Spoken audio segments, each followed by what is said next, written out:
A family is enjoying a vacation on their yacht in the Caribbean. The mother, Julia, jumps into the water for a swim. While relaxing in the ocean, she suddenly feels something strange nearby. Since she cannot see anything around her, she assumes it is just her imagination. A few seconds later, she feels the same disturbing sensation again. This time, panic takes over, and she quickly starts swimming back toward the yacht. Suddenly, something grabs her leg from underwater, and she screams for help. Her daughter, Cassie, is listening to music with headphones, so she hears nothing. Meanwhile, her husband, Tom, and their son, Ben, are busy fishing. Julia struggles to stay above the surface, but the water entering her mouth makes it hard for her to scream. After some time, Tom realizes he has not seen Julia for a while. He searches around the yacht and finally spots her struggling in the water. Tom quickly calls the children for help. He moves the yacht closer and immediately dives into the ocean. Reaching Julia within seconds, he grabs her and swims back toward the yacht. The children help pull both of them safely on board. The family takes care of Julia, but she convinces herself that the incident was probably caused by rough waves. That night, everyone gathers to celebrate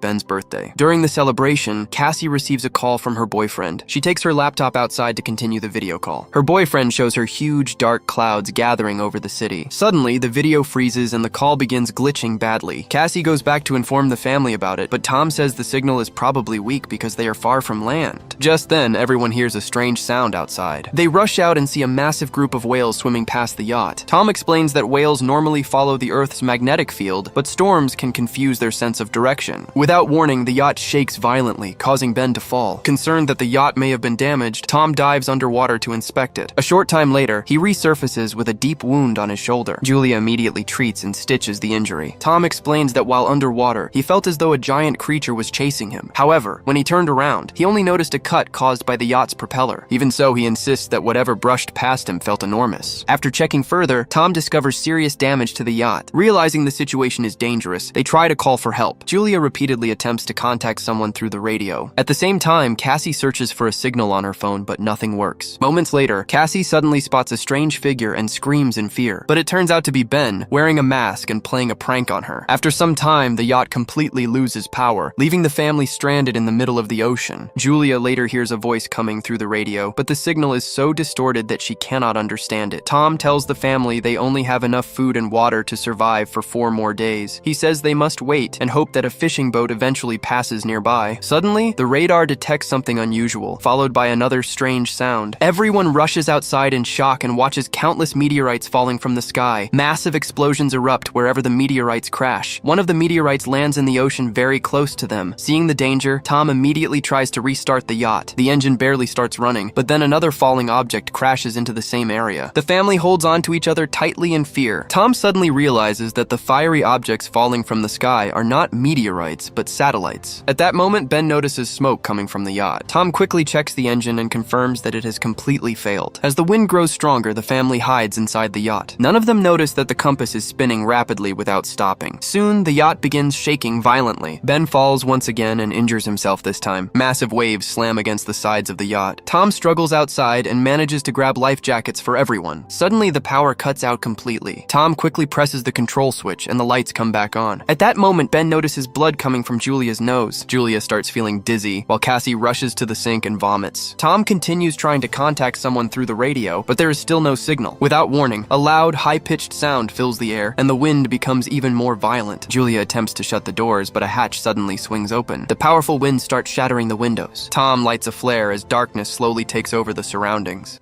The next morning, the family wakes up in shock after surviving the terrifying storm. However, they discover that the yacht has been badly damaged. When they step outside, they are stunned to see that the seawater has completely disappeared. Their yacht is now stranded on dry ground. Everyone is left speechless by the unbelievable sight. Cassie checks her phone again, but there is still no network signal. Meanwhile, Ben starts playing with 2 dead crabs nearby. Tom examines the compass and realizes it is flipped upside down. He explains that this kind of magnetic reversal last happened nearly 700,000 years ago. Cassie fears that her boyfriend may have died and begins crying uncontrollably. When Julia tries to comfort her, Cassie pushes her away and isolates herself. Later, Julia and Tom check their remaining food and supplies. Ben ties his birthday balloons to a rock, hoping someone out there might notice them. Tom tries using the radio once again and finally connects with a man named Now. Now reveals that he is the captain of a submarine. He explains that his submarine has also become stranded. According to Now, the Earth's magnetic poles have reversed, causing the oceans to pull back and exposing the land beneath. He says communication communication systems across the world are no longer functioning properly. Now also warns them that the poles will eventually reverse again. When that happens, the ocean will rush back with devastating force. He advises the family to reach the highest place possible before the water returns. Now sadly reveals that his partner died during the disaster. He also says the submarine only has enough room for 3 people. Hearing this, Julia and Tom beg him to save their children if necessary. Now shares his location coordinates with them. After calculating the distance, Tom estimates that reaching the submarine will take 2 or 3 days. He tells the family to get some rest because they will begin the journey the next morning. The following day, while the family is preparing to leave, Tom notices movement nearby. He sees an injured man holding a harpoon while a dog barks loudly beside him. Tom carefully approaches the stranger and offers him a bottle of water. However, the man speaks in a language that Tom cannot understand. After drinking the water, the stranger suddenly smashes the bottle against Tom's head. He then kicks Tom hard in the face. Julia panics and tries to run away, but it is already too late. The man suddenly drives the harpoon into Tom's stomach. Tom struggles in pain for a few moments before the attacker slashes his neck. The stranger then chases after Julia and throws the harpoon at her. The weapon strikes her shoulder, badly injuring her. Ignoring the pain, Julia rushes back inside the yacht and tells the children to hide immediately. She quickly locks the door behind them. Cassie and Ben crawl under the sofa to hide. Julia gives them the flare gun for protection. She grabs a knife for herself and hides inside the bathroom. The man repeatedly bangs on the door before finally forcing his way inside. He first grabs some food and then begins searching through the yacht. A few moments later, he heads toward the bathroom. However, Julia quietly slips out through a small opening before he reaches her. The man assumes that Julia has already escaped, but while sneaking away, Julia is spotted by the man's dog, which immediately starts barking. The dog attacks her, forcing Julia to stab it with the knife. Hearing the dog cry out, the man rushes over and becomes furious after seeing the animal dead. Meanwhile, Julia tries to enter the yacht from the opposite side. She climbs upward and attempts to crawl through a broken window. Unfortunately, the man reaches her before she can get inside. He grabs Julia and punches her hard, causing her to fall. Julia desperately tries to escape by holding on to nearby furniture, but the man violently kicks her away. He then steps on her wrist, forcing her to drop the knife. Grabbing her by the hair, he slams her face against the floor. After that, he throws her onto the sofa and begins choking her. The terrified children watch everything from their hiding place. Unable to stay hidden any longer, Cassie jumps out and fires the flare gun at the attacker. The flare strikes him directly and his clothes burst into flames. The fire quickly spreads through the yacht. Cassie and Ben immediately run outside to escape. Despite being injured, Julia gets back up and kicks the burning man, knocking him unconscious. She quickly grabs the map and supplies before running away with the children. Ben and Cassie rush toward their father and break down in tears. Julia sits beside Tom, and together the family says an emotional goodbye to him. Suddenly, the terrifying man emerges from the burning yacht once again. The family immediately starts running for their lives. Moments later, the yacht explodes with a massive blast behind them. After traveling some distance, they stop near a small waterfall to rest. Cassie realizes that the attacker may have found them because of the balloons Ben released earlier. Hearing this, Ben begins blaming himself for everything. Julia comforts him and explains that none of it was his fault. She reminds everyone that the man is still hunting them, so they must keep moving. While walking, Ben is shocked to discover a dead hammerhead shark lying near a small pond. At the same moment, Julia notices the attacker approaching them once again. The family immediately runs away and slides down a large sand dune. At the bottom, they discover an area filled with toxic waste. They carefully make their way across it and believe they have finally escaped the man. As they continue traveling, they notice huge dead sea creatures and piles of plastic scattered across the exposed ocean floor. Ben gradually becomes weaker and starts walking more slowly. Julia quickly realizes that he is becoming severely dehydrated. She tells everyone to stop and rest for a moment. When Julia checks the water bottle, she is horrified to see that almost all the water is gone. Cassie realizes she probably forgot to close the bottle properly. Julia angrily blames Cassie for wasting the remaining water through carelessness. Frustrated and hopeless, Cassie replies that it does not matter because they are probably going to die anyway. The two begin arguing intensely with each other. Despite the tension, the family continues moving forward. After walking for some time, they come across a crashed airplane. At first, everyone becomes terrified after hearing movement inside the wreckage. However, they soon realize it is only a group of birds trapped inside. Since night is approaching, the family decides to stay inside the plane for shelter. While sharing a small snack, Julia discovers a family photograph inside Tom's jacket. Seeing the picture fills her with sadness and heartbreak. Cassie quietly asks her mother how she and Tom first fell in love. Julia smiles softly and explains that Tom was once her patient at the hospital. She says that one day he confessed his feelings by bringing her flowers along with a heartfelt poem. Later that night, Cassie quietly steps outside the plane. Suddenly, the terrifying man appears behind her and tries to grab her. Before he can attack, Julia rushes in from behind and repeatedly stabs him. This time, the attacker finally dies. Cassie becomes overwhelmed with fear, but Julia calms her by hugging her tightly. The following morning, the man's dead body is covered with insects. The family also notices notices strange bite marks on him, suggesting that dangerous creatures may be nearby. As they leave the area, crabs begin crawling out from the corpse's mouth. Several hours later, Julia and Cassie stop to study the map. Meanwhile, Ben slowly walks ahead of them. Julia suddenly shouts for him to stop, but before she can reach him, Ben kneels beside a pond and begins drinking the water. Julia immediately pulls him away and warns him that unknown water could make him seriously ill. As the heat from the sun grows unbearable, the family covers their heads with pieces of clothing. Ben starts feeling weak and dizzy from exhaustion. Soon, they discover a few old chairs scattered nearby. Using them, Julia and Cassie quickly build a temporary shelter. Julia gives Ben an injection and decides they should rest there for the night. The next morning, Julia wakes up after hearing a strange sound outside. When she looks out, she is horrified to see a massive swarm of crabs moving toward them. She quickly grabs the children, and all three of them begin running for safety. While escaping, they spot a large cargo ship nearby. Inside, 3 crew members are still alive. One of the women wants to help the family, but the other 2 refuse. Instead, they lock themselves safely inside a shipping container and leave Julia and the children outside. Meanwhile, the deadly crabs continue getting closer. Julia helps the children climb onto the top of the container. As she tries to climb up herself, one of the crabs bites her leg. Cassie and Ben quickly pull her up before she falls back down. At the same time, many of the crabs enter the container through a hole. The crew members begin shooting at the creatures, but they are quickly overwhelmed. The crabs attack and kill 2 of them. The last surviving crew member tries escaping through an opening in the roof. However, the crabs drag him down and kill him as well. After surviving the attack, Julia bandages her injured leg and eventually loses consciousness. Sometime later, she wakes up in the middle of a powerful sandstorm. Realizing the children are gone, she panics and desperately searches for them. She picks up a weapon lying beside a dead woman and starts calling out loudly. After hearing her voice, Cassie returns and explains that she and Ben had gone searching for help, but could not find anyone. Soon afterward, they reunite with Ben, who discovers an open shipping container where they can safely stay until the storm passes. Julia takes Tom's lighter and carefully cauterizes her wound. The process is extremely painful, but it helps stop the bleeding. After the sandstorm finally passes, the family discovers another shipping container nearby. Inside, they find several bottles of water. While searching through the dead bodies, they also recover a radio and a gun. Julia quickly contacts Nao through the radio and explains that they lost the map. Nao tells them that the creatures attacking people are arthropods that became aggressive because of the lack of oxygen. He warns the family to hurry, because his instruments show that the ocean will return much sooner than expected. According to him, they only have a few hours left before the massive waves come back. Nao then fires a flare into the sky to guide them toward his location. Following the signal, the family begins walking in that direction. After a long and exhausting journey, they come across a broken toilet where Ben stops briefly to urinate. Soon afterward, they finally spot the submarine in the distance. However, reaching it requires crossing a dangerous rocky path. As they move across the cliffs, the ground suddenly begins shaking violently. Large rocks start falling around them, triggering a terrifying landslide. Julia quickly pushes the children out of danger while stepping back herself to avoid being crushed. When the rocks finally stop falling, a massive stone wall separates Julia from her children. Realizing there is no easy way through, Julia tells Cassie and Ben to continue without her. Cassie refuses and desperately begs her mother to keep trying to climb. After a long emotional argument, Julia promises that she will find them again. With no other choice, Cassie pulls Ben forward and continues toward the submarine. The children finally climb across the rocky path and run to the submarine. When they arrive, they discover Nao lying outside, covered in blood. He weakly explains that he is dying and tells the children they can use the submarine to survive. Realizing there is now enough space for everyone, Cassie immediately runs back to rescue her mother. Meanwhile, Julia notices the deadly crabs approaching once again. She begins shooting at them and manages to kill several creatures. However, the swarm is far too large, making it impossible to stop them all. At that moment, Cassie appears above the rocky wall and reaches out her hand toward Julia. Despite the pain in her injured leg, Julia forces herself to climb upward as quickly as possible. With Cassie's help, she finally reaches the other side. Together, they run toward the submarine. Ben is already waiting above and fires shots to distract the crabs while his family climbs aboard. As soon as the creatures reach the submarine, they begin tearing into its outer surface. Julia continues firing her weapon until the children safely climb inside. Once they are secure, Julia realizes she has run out of bullets. She throws the empty gun at the creatures and climbs inside with her children. The family quickly seals the hatch and watches the crabs surround the submarine through the small window. Moments later, the ocean suddenly rushes back with incredible force. The 3 of them strap themselves into their seats and hold each other's hands tightly. Massive waves violently toss the submarine through the water. As chaos surrounds them, Julia begins seeing flashes of everything they endured during the journey. Cassie suddenly vomits as the submarine shakes uncontrollably. Soon, the strange high-pitched sound returns once again. Overwhelmed by the pressure and chaos, the family eventually loses consciousness. After some time, Julia and the children slowly wake up. To their relief, they realize they are still alive. They unlock the hatch and climb outside. outside. The family is shocked to see the submarine floating through the remains of a destroyed city. Even after all the destruction, they realize there is still hope for survival and the chance to begin a new life. This is where the story comes to an end. Don't forget to subscribe to the channel and press the bell icon for more exciting videos like this. Thanks for watching.